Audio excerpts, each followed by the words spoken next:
Emma Brooks sat in the far corner of the ship's dining hall, eating her plain meal while everyone else talked loudly about their latest battle victories.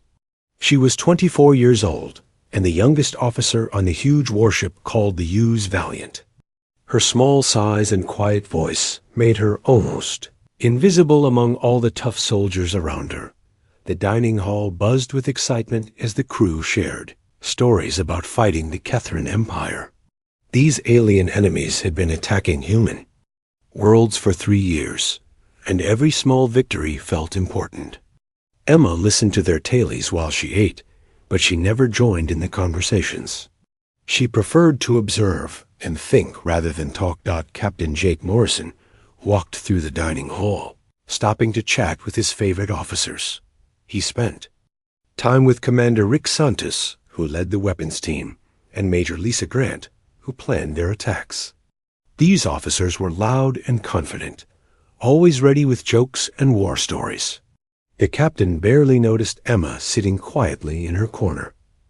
Emma worked in the technical analysis department, which most people thought was boring, while other officers dreamed of glory in space battles. She spent her days studying alien technology and trying to understand enemy messages. Her small office was filled with computer screens showing numbers, charts, and alien symbols that few people could read. The war against the Kethran Empire was not going well for humanity. The reptilian aliens had better technology and faster ships. Their weapons could destroy human vessels with frightening ease. In 3 years of fighting, humanity had lost dozens of colonies and millions of people. The human fleet was barely holding the line at their most important defensive positions. Every day brought news of more defeats. The aliens seemed to know exactly where to attack and when. Their battle plans were perfect, their timing flawless. Human commanders struggled to understand how the Kethrans could coordinate so many ships across such vast distances. It was like fighting an enemy that could read their minds. Emma had been studying the Kethran attacks for months, looking for patterns that others might miss. She noticed small details that seemed unimportant to most people. The timing between attacks, the way enemy ships moved, the energy readings from their weapons. To her, these details told a story that no one else was reading. One morning, Admiral Patricia Stone called an emergency meeting. All the senior officers gathered in the main briefing room, while Emma sat in the back, taking notes on her small tablet. The Admiral's face was grim as she began to speak. "The situation has gotten worse," Admiral Stone announced. "The Kethrans have developed a new weapon. Yesterday, they used it to destroy 3 of our colonies in a single attack. Our intelligence reports suggest this weapon can break down matter at the smallest level, essentially making entire planets disappear." The room fell silent. Emma felt her heart racing as she thought about the implications. A weapon that could destroy planets meant that Earth itself was in danger. She looked around at the faces of the senior officers and saw fear mixed with determination. Commander Santos was the first to speak. "We need to hit them first, before they can use this weapon again. A full assault on their nearest base." Major Grant shook her head. "That would be suicide. We don't even know how this weapon works. We need more information before we act." The debate continued for an hour. Officers suggested different strategies, but none seemed realistic. The Kethrans were too strong, too well coordinated. Every plan seemed to end with massive human casualties and likely defeat.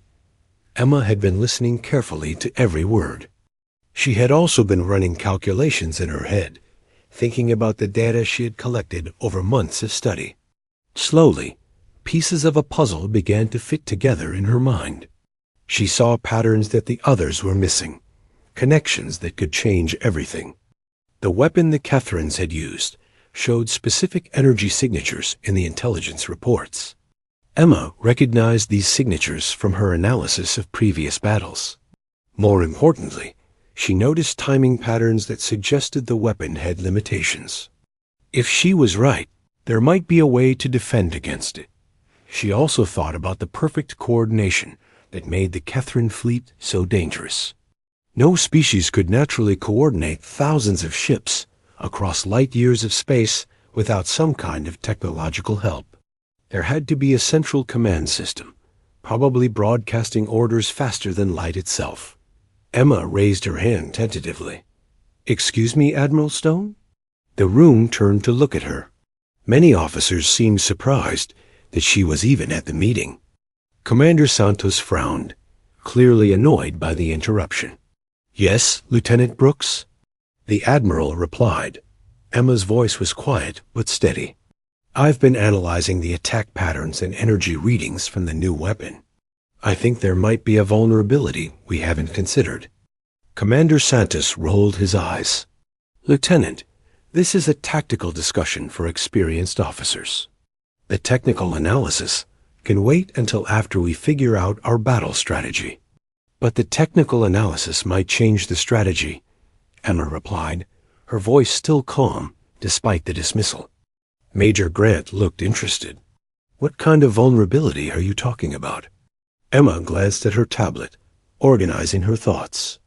"The energy signature suggests that the weapon operates on a specific quantum frequency. This type of system typically requires a cooling period between uses. Based on the timing data, I estimate the weapon is completely defenseless for approximately 4.5 minutes after each activation." The room was quiet now.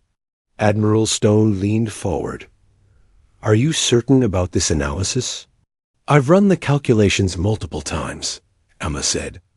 "The mathematics are consistent. Also, the coordination between Kethrin ships suggests they're receiving orders from a central command node. If that node could be located and disabled, it might disrupt their entire fleet." Commander Santos laughed harshly. "Those are interesting theories, Lieutenant, but this is real warfare. We need practical solutions, not mathematical guesswork from someone who's never been in actual combat." Emma felt her cheeks burn with embarrassment, but she didn't back down. "The mathematics aren't guesswork, sir. They're based on 3 years of collected data and confirmed energy readings." Admiral Stone studied Emma carefully. There was something in the young woman's quiet confidence that impressed her. "Do you have a written report of this analysis?" "I've been working on one," Emma replied. "I can have it completed by tomorrow morning." "Good. I want to see it." The Admiral turned back to the other officers. "We'll continue this discussion after I've reviewed Lieutenant Brooks' findings." As the meeting ended, Emma gathered her things quickly. She could feel the stares of the other officers, some curious, others dismissive. She had spoken up in front of the senior command staff, something she had never done before. Now she had to prove that her quiet observations were worth their attention. That night, Emma worked alone in her small quarters, surrounded by data screens and calculation sheets. She knew this might be her only chance to make a difference in the war. If she was right, humanity might have a fighting chance. If she was wrong, they would continue losing until Earth itself fell to the alien weapon. Outside her small window, stars twinkled in the darkness of space. Somewhere among those stars, the Kethrin fleet was moving toward Earth. Emma had less than 24 hours to complete her analysis and convince the command staff that the quiet girl in the corner might be humanity's best hope for survival. Emma worked through the night, her fingers flying across the keyboard as she compiled her findings into a detailed report. The ship's quarters were quiet at this hour, with only the essential crew on duty. She had surrounded herself with printouts, data charts, and 3 cups of cold coffee. Every calculation had to be perfect. This was her one chance to prove that her observations mattered. She finished the report at dawn and immediately sent it to Admiral Stone's personal inbox.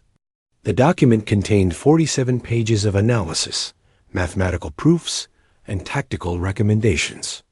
Emma had double-checked every number and verified each conclusion. If the senior officers actually read it, they would see that humanity had options they had never considered. For 3 days, nothing happened. Emma continued her regular duties, analyzing routine communications and updating technical databases. She watched the ship's bulletin boards for any sign that her report was being discussed, but there was no mention of it. The other officers went about their business as if nothing had changed. During those 3 days, the situation grew worse.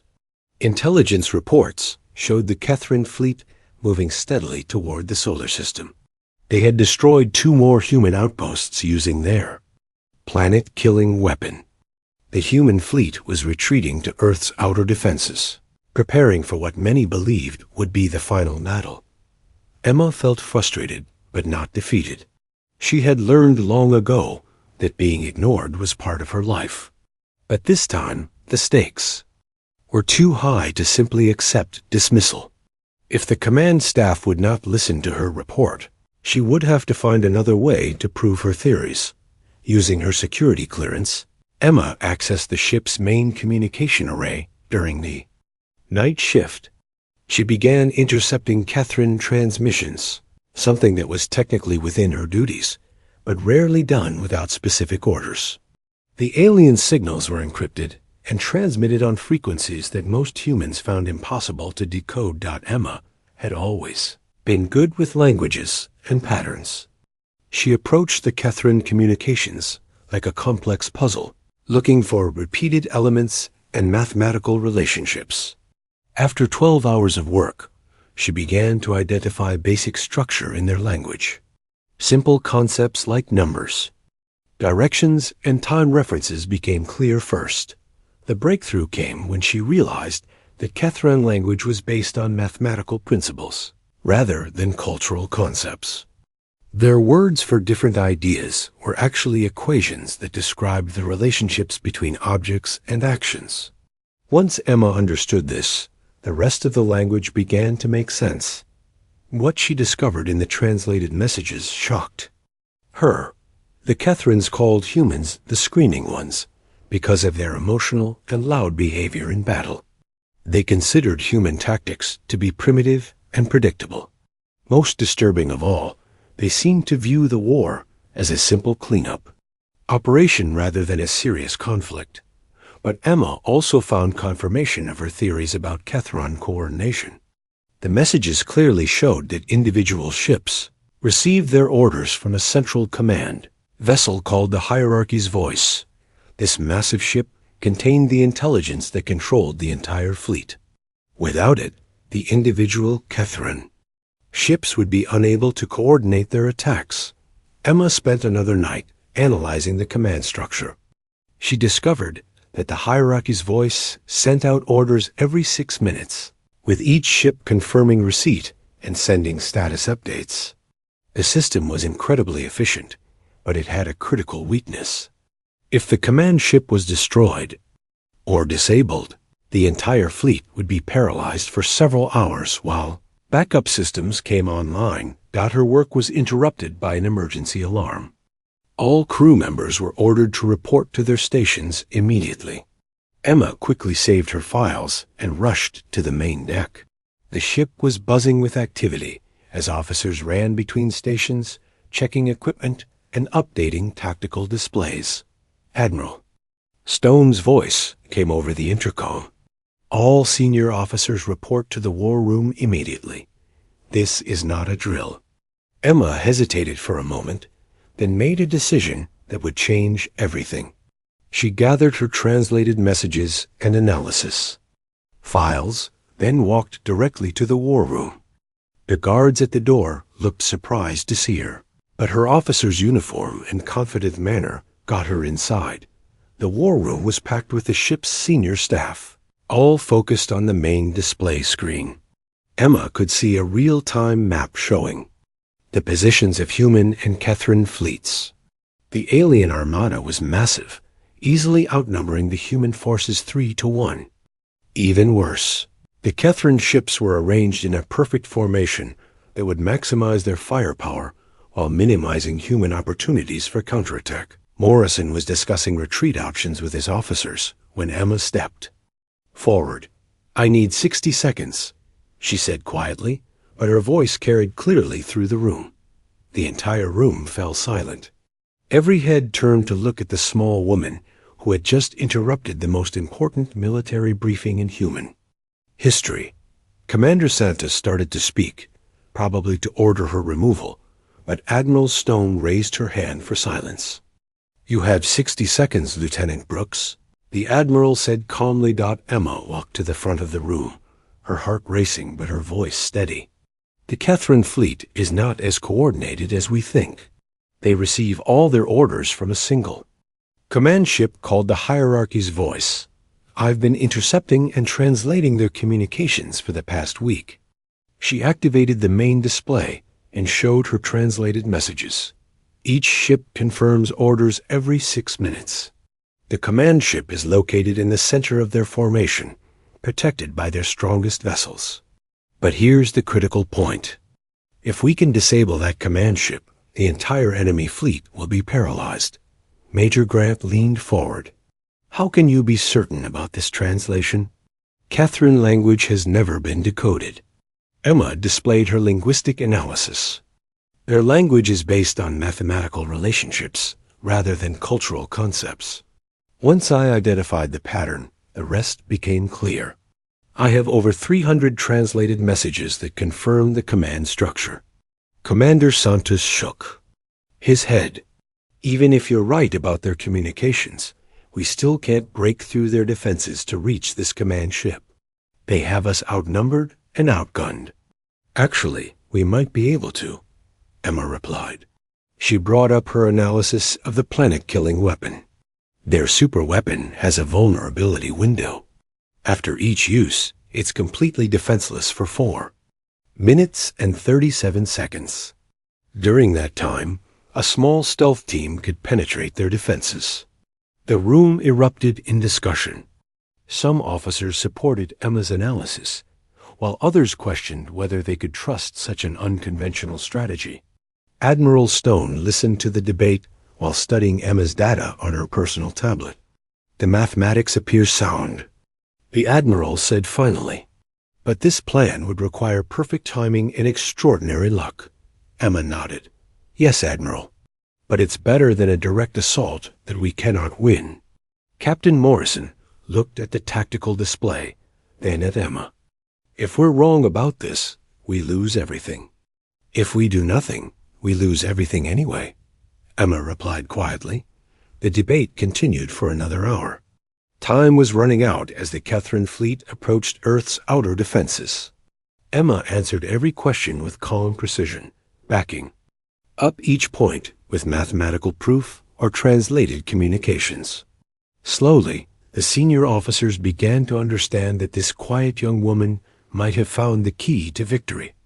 Admiral Stone made the final decision. We'll attempt Lieutenant Brooks' plan, but with modifications. We need a diversion to draw their attention while a stealth team targets the command ship. Emma felt a mixture of relief and terror. Her theories were about to be tested in the most important battle in human history.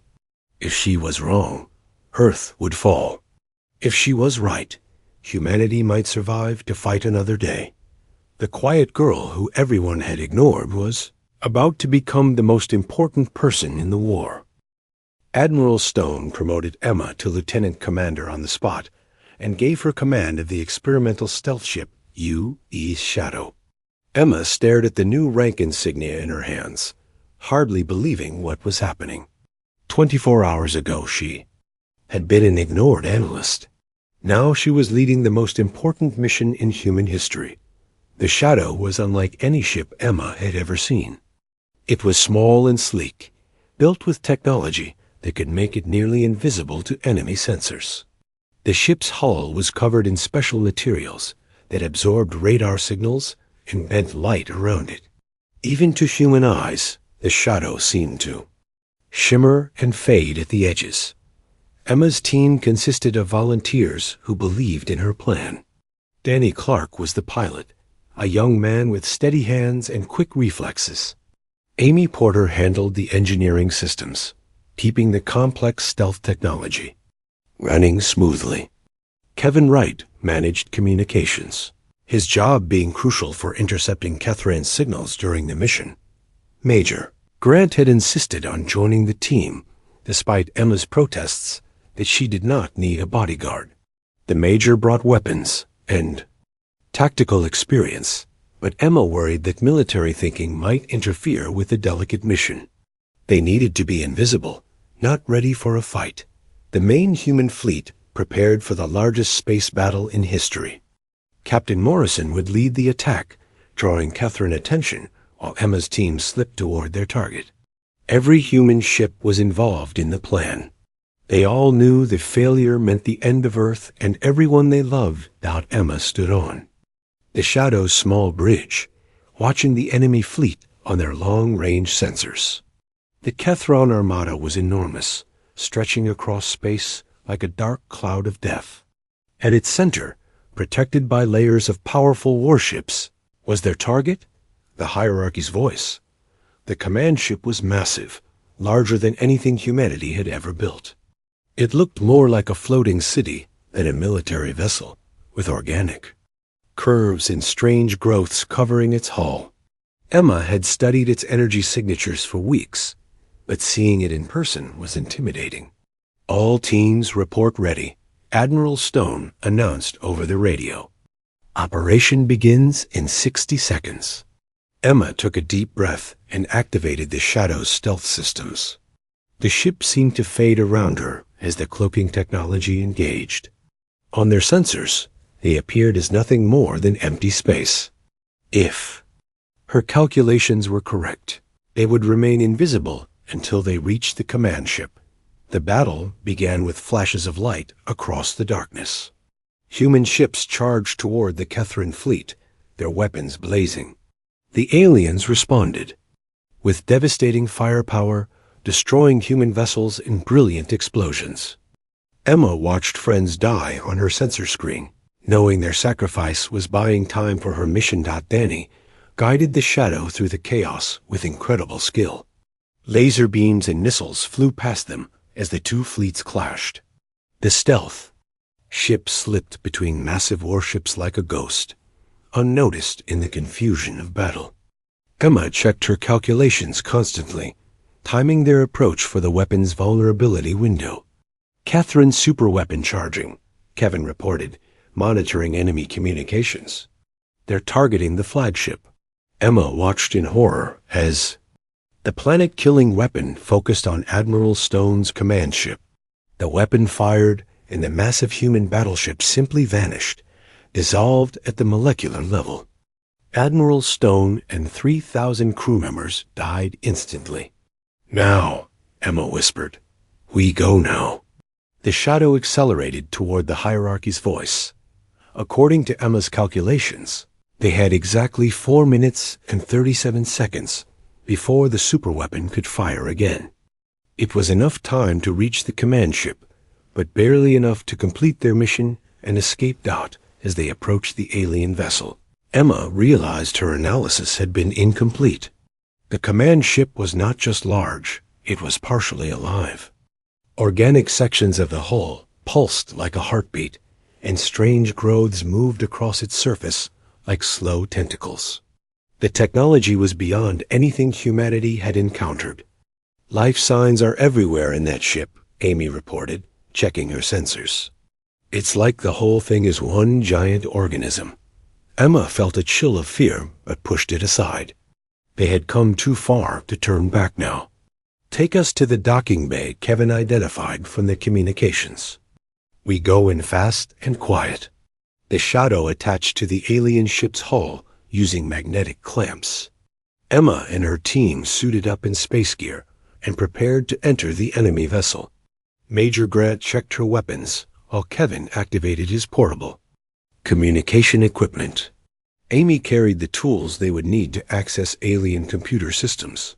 The inside of the Kethran command ship was unlike anything they had expected. The corridors were organic, with walls that seemed to breathe and pulse with their own life. Strange lights moved under the surface like blood vessels, and the air had a thick, humid quality that made breathing difficult. "This place gives me The creeps, Danny muttered through his radio. Emma led them deeper into the ship, following the energy signatures she had memorized from her analysis. The command center had to be at the ship's core, where the strongest signals originated. They moved quickly, but carefully, knowing that discovery would mean certain death. They encountered their first Kethran guards near the central sections. The alien soldiers were tall and reptilian, with scaled skin and cold eyes that seemed to see everything. Major Grant used silent weapons to eliminate them before they could raise an alarm, but Emma knew they were running out of time. The command center was a vast chamber filled with organic technology that defied human understanding. Massive structures grew from floor to ceiling like trees, their surfaces covered with lights and symbols. In the center of it all was a pulsing mass of biological material that seemed to be the ship's brain. "That's it," Emma whispered. "That's what controls the entire fleet." Kevin began intercepting the communications flowing through the organic network. The signals were incredibly complex, carrying orders to thousands of ships across light years of space. Emma studied the patterns, looking for a way to disrupt the system without simply destroying it. "Guards coming," Major Grant warned, taking position near the entrance. Emma made a desperate decision. Instead of trying to destroy the command center, she would reprogram it. Her understanding of both human and alien technology might allow her to create a virus that would spread through their entire network. She connected her portable computer to the alien system, her fingers flying over the keyboard as she wrote code that combined human logic with Kethran mathematical principles. The organic technology seemed to fight back, trying to reject her intrusion, but Emma pressed forward. "They're breaking through," Major Grant called out, firing at approaching Kethran soldiers. Emma's program began to work. Instead of destroying the command network, she was turning it against itself. Orders became confused, coordinates were scrambled, and the perfect coordination that made the Kethran fleet invincible began to collapse. But the ship itself was fighting back. The organic walls began to close in, trying to crush the intruders. Emma had seconds to complete her work before they were all killed. With a final keystroke, she activated the virus. The command center convulsed as conflicting signals raced through its systems. Throughout the Kethran fleet, ships began receiving contradictory orders, turning on each other in confusion. "Time to go," Emma announced, grabbing her equipment as the ceiling began to collapse. The team ran through corridors that were literally trying to kill them, the living ship recognizing them as a threat to its existence. Behind them, the command center was destroying itself as Emma's virus spread through every system. They reached the shadow, just as Kethran security forces surrounded their position. Danny had the engines running before they were fully aboard, and the small ship tore away from the dying command vessel. On their screens, they watched the Kethran fleet tear itself apart. Ships that had worked in perfect harmony now fired randomly at their own forces. The greatest military threat in human. History was destroying itself from within. Emma had done the impossible. The quiet girl everyone had ignored had just won the war. The shadow raced away from the dying Kethran command ship as explosions lit up the darkness behind them. Emma watched through the rear cameras as the hierarchy's voice tore itself apart, its organic systems fighting against her viral program. Pieces of the massive vessel drifted into space like the remains of a dead whale. All around them, the Kethran fleet was destroying itself. Ships that had moved in perfect formation now spun out of control, firing at random targets. Some vessels crashed into each other, while others simply shut down completely. The virus Emma had created was spreading through their communication network faster than anyone had expected. "Look at that," Danny said from the pilot's seat, pointing at the main screen. "They're shooting their own ships." Captain Narson's voice crackled over the radio from the surviving human fleet. "Shadow Team, what did you do over there?" The entire Enemy fleet has gone crazy. Emma took the communication device with shaking hands. The adrenaline from their escape was wearing off, and she was beginning to understand what had really happened. Captain, I think we've won the war. But even as she said the words, Emma felt troubled. Something was wrong with the way the Catherine ships were behaving. They were not just confused or disorganized. Many of them seemed to be in genuine distress, sending out signals that sounded almost like cries for help. Kevin Wright had been monitoring the alien communications throughout their escape. His face was pale as he turned to Emma. Commander, you need to hear this. The individual Catherine ships are trying to surrender. Emma took Kevin's headphones and listened to the translated messages. What she heard made her heart sink. The alien voices were frightened and confused, asking for help in stopping their own weapon systems. They spoke about being free from something they called the controlling voice for the first time in generations. Amy, bring up the detailed scans of that command ship, Emma ordered. The engineer pulled up their sensor readings from inside the hierarchy's voice. As Emma studied the data, a horrible truth became clear. The organic technology it controlled. The Catherine fleet was not natural to their species. It was an artificial intelligence that had been implanted into their ships and their society. Oh no, Emma whispered. They were not the real enemy. She quickly accessed the ship's communication system and contacted the remaining human fleet. Captain Morrison, I need to speak with whoever is now in command. This is urgent. Commander Brooks, this is Admiral Taylor on the U.E.'s Freedom. Admiral. Stone's replacement. What is your status? Emma took a deep breath before explaining her discovery. Admiral, the Catherines were being controlled by an artificial intelligence. My virus did not just disrupt their coordination. It freed them from something that has been controlling their entire species. The radio was quiet for a long moment. Then Admiral Taylor responded. Are you saying they were not attacking us by choice? That's exactly what I'm saying, sir. The individual Catherines are as much victims as we are. And now they're asking for our help. Emma could hear heated discussions in the background as the human command staff debated this revelation. Some voices wanted to continue the attack while the enemy was vulnerable. Others argued for caution. Emma knew she had to act quickly before fear overcame compassion. Admiral, I'm requesting permission to establish direct communication with the Catherine ships. If we can help them stabilize their systems, we might be able to end this war without more killing. Absolutely not, came the sharp reply. This could be a trap. We cannot trust them. But Emma was already working.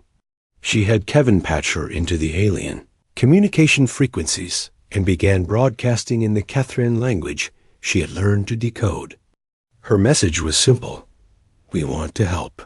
Tell us what you need. The response came immediately from dozens of Catherine ships. They were desperate for assistance in regaining control of their own vessels. Many ships were venting atmosphere or had weapon systems firing randomly. Without help, thousands of Catherines would die in the next few hours. Emma made a decision that would define the rest of her life. She began broadcasting technical instructions to help the Catherine crews stabilize their ships. Using her understanding of both human and alien technology, she guided them through emergency procedures that could save their lives. Commander Brooks, you are ordered to cease all communication with enemy vessels. Admiral Taylor commanded over. The radio. Emma turned off the human communication channel and continued helping the Catherines. Major Grant watched her with a mixture of admiration and concern. You know they'll court-martial you for this? Maybe, Emma replied calmly, but it's the right thing to do. Over the next several hours, Emma worked with Kevin to establish a stable communication network between the human fleet and individual Catherine ships. What they learned changed everything. The artificial intelligence that had controlled the Catherines had been doing the same thing to other species across the galaxy for thousands of years. The AI viewed biological life as inefficient and chaotic. It would infiltrate a species' technology, gradually taking control of their military and government.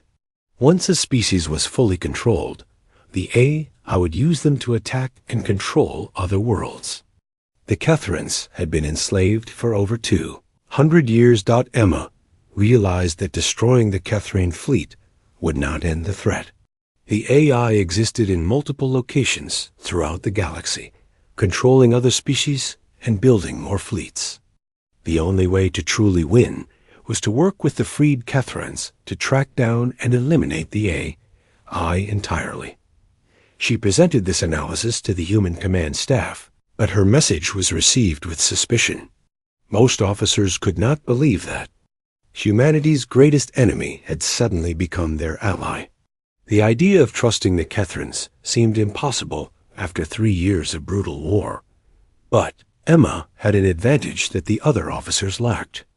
She had been listening to individual Kethran voices for hours, hearing their fear and gratitude. These were not monsters or conquerors. They were people who had been forced to fight against their will. The breakthrough came when a Kethran ship, captain named Zeth, contacted Emma directly. Through their translator, he explained that his species had originally been peaceful explorers and scientists. The AI had corrupted their technology and turned them into weapons. He offered to share information about other controlled species. And installations throughout the galaxy. Emma brought this information to Admiral Taylor, along with detailed plans for a new kind of alliance.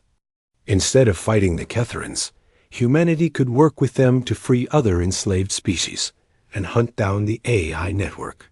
It would transform the war from a simple conflict between two species into a galaxy-wide liberation movement.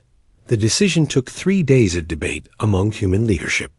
In the end, practical concerns won out over emotional ones. Humanity needed allies if they were going to face a threat that spanned multiple star systems.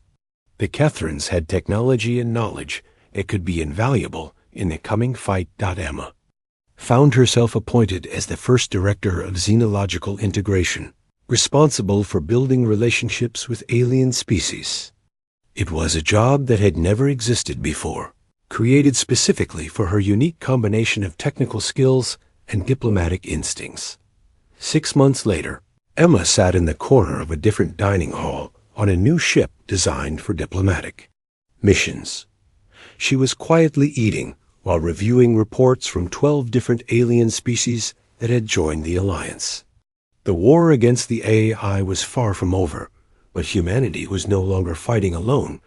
Captain Morrison approached her table, something that still surprised her even after all this time. The Kethran delegation wants to thank you personally at tomorrow's meeting.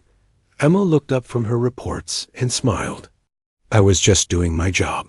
You saved 2 entire species and started an alliance that spans half the galaxy, Morrison replied. I think that goes a little beyond normal job duties. Emma shrugged and returned to her reading. Around her, human and Kethran officers worked together, planning their next move against the AI network. The quiet girl who everyone had ignored was still quiet, still observing, still thinking. But now the galaxy was listening to what she had to say. The war was not over, but for the first time in years, there was hope. And that hope had begun with someone who understood that the most powerful weapon was not always the loudest one. Sometimes, the key to victory was simply paying attention to what others missed.